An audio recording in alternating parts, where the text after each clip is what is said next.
Okey, seterusnya mengenai faraid. Faraid suami.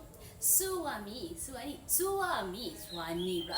Suami, sekiranya si mati itu meninggalkan anak, suami dapat 1/4.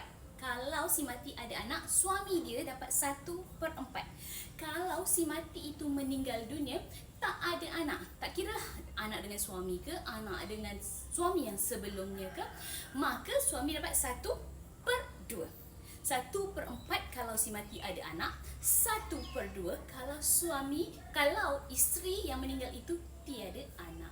Okey, saya berada di masa-masa manis. Masa-masa manis ini ada 2 kolam, dan kolam-kolam yang lain pun ada untuk setiap rumah di Teratak Sofia.